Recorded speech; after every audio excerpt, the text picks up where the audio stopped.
ചേച്ചി ഇന്റർവ്യൂസ് എടുക്കുന്ന ടൈമിൽ ഫസ്റ്റ് ഇന്റർവ്യൂ എടുത്തത് ആരെയാ? ഓർമ്മയില്ല. പ്രശ്നം കഴിഞ്ഞല്ലോ.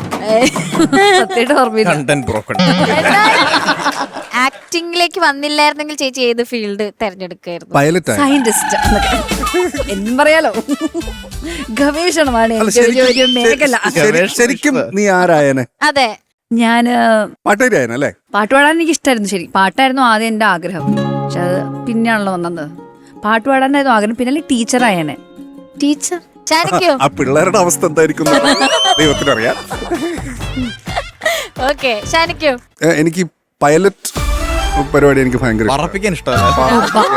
ഓ ഭാഗ്യം. Thanks. എനിക്ക് ഭയങ്കര ഇഷ്ടമാണ്. പക്ഷെ ഞാൻ അത് പക്ഷെ ഭയങ്കര കോംപ്ലിക്കേറ്റഡ് ആണ്. പിന്നെ എന്തോ എനിക്ക് ഒരിക്കലും മാത്സിനും ഫിസിക്സിനും ഒന്നും ആ ഏരിയയിൽ മാർക്ക് കിട്ടിയിട്ടില്ല.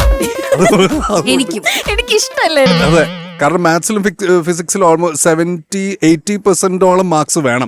എന്നാലേ ഈ പൈലറ്റ് ട്രെയിനിങ്ങിന് നമുക്ക് എലിജിബിലിറ്റി ഉള്ളൂ.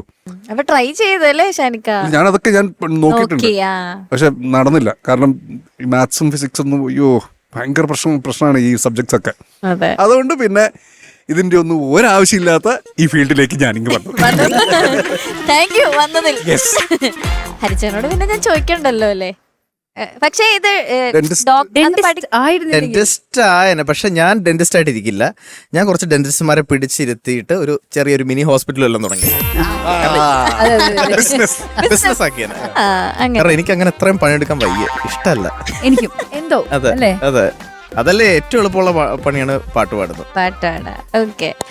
എളുപ്പമല്ല, ഞാൻ ചുമ്മാ പറഞ്ഞതാ. യുനോ ടെക്നിക്കലി ഒരുപാട് കാര്യങ്ങൾ നോക്കണം അല്ലേ? റെക്കോർഡിംഗ് ബൂത്തിലേക്ക് കയറുന്നതും കാണാം, 10 മിനിറ്റ് കൊണ്ട് ഇറങ്ങി വരുന്നതും കാണാം. കുറെ പണിയുണ്ടെന്നൊക്കെ.